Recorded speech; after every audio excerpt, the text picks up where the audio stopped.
All right, let's get on to something more interesting. Maybe more interesting because there is the potential for colossal f***ups and a very high probability that it won't work at all. But let's give it a crack. This is of course that little project I mentioned about getting some sort of water in here. Now, when I want to get some water to, fill up a bucket to wash my air filter or wash my hands or whatever, I've got to go to the laundry down there. Either that or there is this small water tank here, which is obviously designed to water the garden there, which is just gravity fed. Now this fills up from the shed roof, obviously. Someone's put a bit of a cockamamie contraption up there, a gutter bolted on at a slight angle, so it all runs down this way and into this old oil drum or whatever it is, then into there. That thing is fairly full. So the genius Josh idea is to plumb the old Moho water pump. This is the one that I replaced with that Vivor one a while back in the motorhome. I'll put some fittings here on it that will fit garden hose, standard garden hose. They actually came with that other pump. Got the little screen filter on there still. We've got the 12-volt system there to wire it up to. I bought a dodgy little tap thing from Bunnings. It was a couple of dollars. Let's see if we can run a hose from that little tank somewhere to just near the doorway here, just inside the shed. It would be good. And then I'll probably put something like this underneath it, near the door there, to just collect the old runoff water, hand washing water. We'll have a little hand soap pump there. And yeah, the little pressure pump hopefully will do the job. Could be funny. Let's give it a try. The only money I've had to spend is a couple of bucks on that little tap. So I've got a bit of old garden hose that I can use. I'm not gonna put a hole in the shed to run that hose in there. Ideally, I'd want to go under there somewhere, but yeah, there's nowhere to get it in there. So we'll just come across the path. We'll go up under the gal sheeting there. I've dug away a little bit there, so should be able to get it in there. Then of course it's going to have to go across to the other side here. Probably don't want it running across the floor again, so I might try and run it up and over the doorway and then down to here. And then the little tub will sit on top of that pile of shit there. Let's give it a go anyway. What do we got to lose? If it works out, it'll be really good. If it doesn't, well, nothing lost except for a little bit of time. I reckon we might start with a proof of concept though. We won't get too carried away setting everything up nice. We'll just see if any of this will even work. Just cut a little bit of this hose off.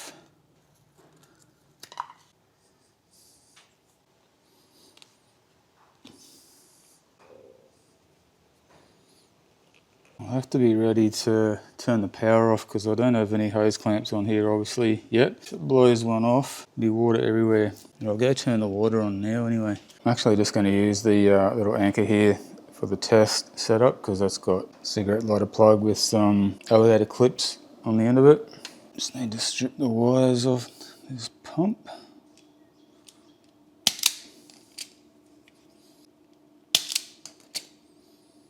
For about 30 years I stripped wires with my teeth. That's probably why they're all fucked. These things are so good. Alright, hopefully you guys can see that.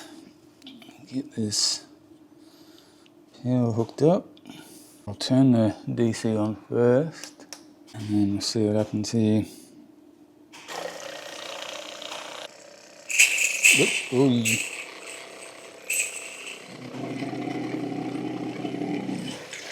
Oi. Whoa, whoa, whoa, quick. So it's going to work. Just need some hose clamps. Took a little bit to prime all that hose, but got there. Hey, water and electricity are such a great mix. Alright, you can barely even see it. This looks like a green tree snake above the door. And down there. We'll see how we go. Might have to get rid of the old whippersnipper from there though. That was a good spot for it there. Yeah, I did find myself some hose clamps. I think I only need 3. So hopefully these will fit. Like I said, I didn't want to spend any money on this project because it may, well, probably won't work. But if it does work and it didn't cost me anything, even better. These old hose clamps are not in prime condition. Pump is plumbed.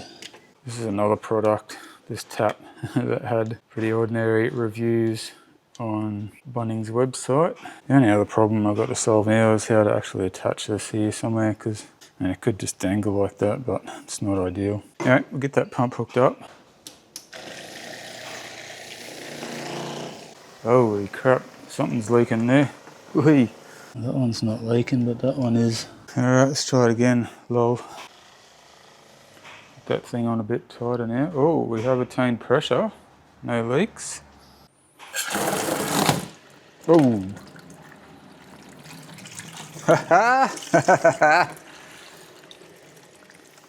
I reckon there's still a fair bit of air in that line, but it freaking works. Oh yeah, heaps of air in there.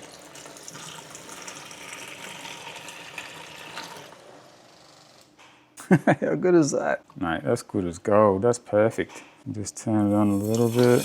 Wash my hands here. Just need a little hand pump of soap up there. And I need to attach that somewhere. It freaking works. I'm shocked. I am shocked.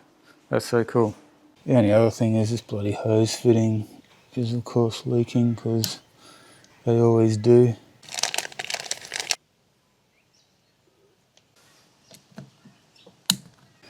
Yeah, still leaking.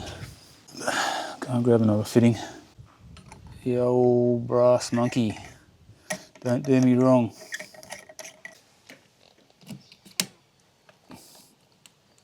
Oh, she's tight. Should be good. Oh yeah. Good as gold, folks. Good as gold. Alright, now to attach that frickin' tap somehow. Righto, spucklers. So I put a bit of a chamfer on the back of a shitty offcut of pine there, and a hole in there for that to sit in. I'm just going to zip tie that to the timber. I should have zip tied it on there before I bolted it to the bloody wall. Good on you, Josh. Timber's already cracked there, so I've got to be very freaking careful. So I mostly just wanted it to sort of angle out from the wall a bit, but also not twist around. Like this tap's quite stiff, so I wanted it anchored on both sides so that you can turn it on and off with one hand, which hopefully this will accomplish.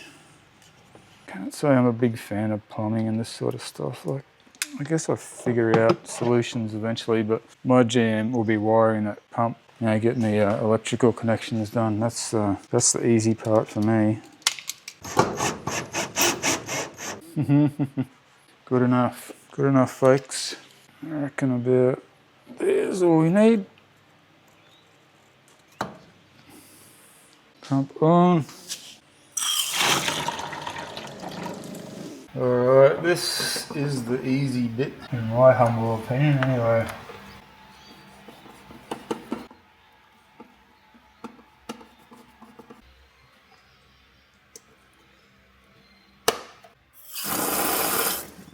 Yeah boy, we're done. Just need to screw that little bad boy down to a bit of timber or something. Alright, there it is, all finished.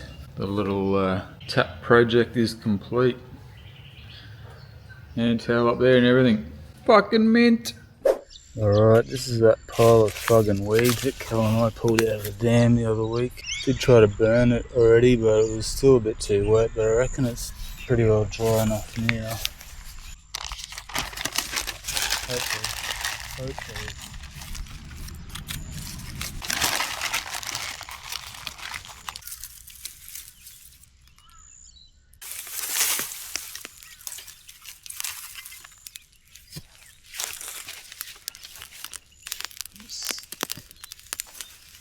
Smoke out the neighbours.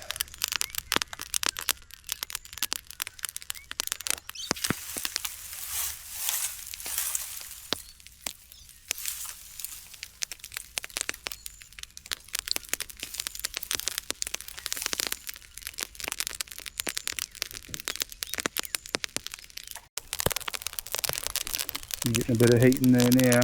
Yeah, still a little bit green, but I'm determined.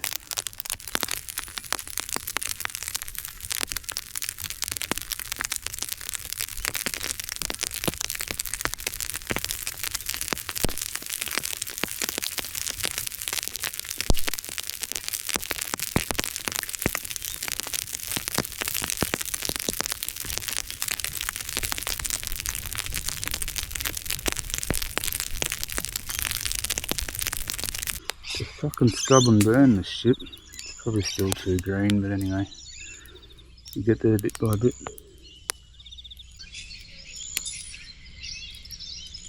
Fucking smoky. Sorry, neighbours. Well, a little bit of jubber remains, but got rid of most of it. That's something. Hopefully the rest of that'll just smoulder away. Look at the fucking smoke everywhere. Oh, Jesus. Oops. Alright, for this video's final escapade, got a little bit more geek stuff to do. Been more than happy with the battery capacity we have here for running everything in the house and out here. The big 3000 watt inverter is fine as well. The only thing is I want more solar. You can never have too much solar. Even on these sunny days that we've been having lately, the batteries are struggling to get back up to 100% with the solar that I have. So I actually picked up some big freaking 440 watt panels from Bunnings. Cheap as, they're like $120 each, but they're freaking huge, man. I've got to try and get them up on the roof. That's going to be a mission in itself. They're going to try and bolt them down somehow. And I've got another MPPT controller hopefully coming today to pump the power from those new panels into the batteries. So I'll quickly show you guys the panels. That's one of them. Look at the size of the fucking thing. There's another one harvesting some sun out behind that tank there, but they're about 22 kilos each, I think. So yeah, they're going up there. Let's see how we go. That's the dodgy ladder I've got to work with. Anyway, we'll see how this little task pans out. Actually, if I can set them on something down here, get them a bit higher, closer to the roof, I might be able to pull them up from up there.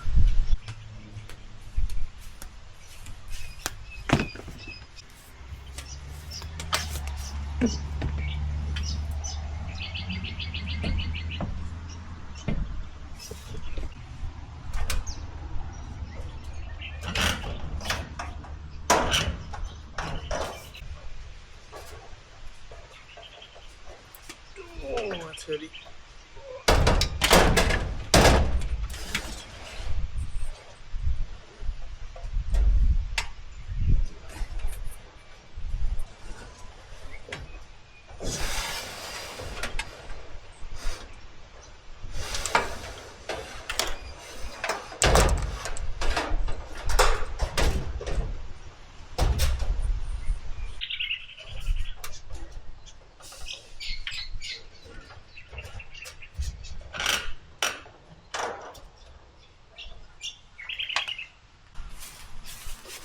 Oh, it's up there. Dodgy as. Righto, both of those big solar panels are up on the roof now, bolted down. I'm just doing the wiring, and then I ordered 12 meters of this cable, and it's only just enough. Come down from there, and it's just perfect. Oh yeah, who doesn't love a brand new solar charge controller? You've got to be a nerd to understand. So yeah, that's another 150. 50 amps of loving. 3 little harvesters ready to rock. Almost.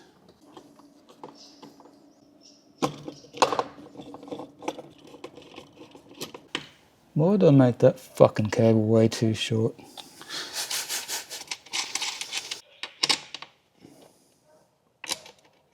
I don't have any more spare 14mm cables, so I'm going to have to move that up to suit.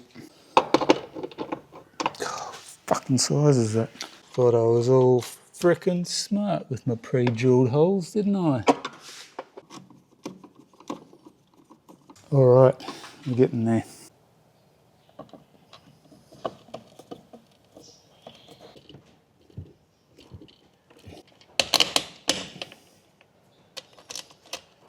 Come in, spinner.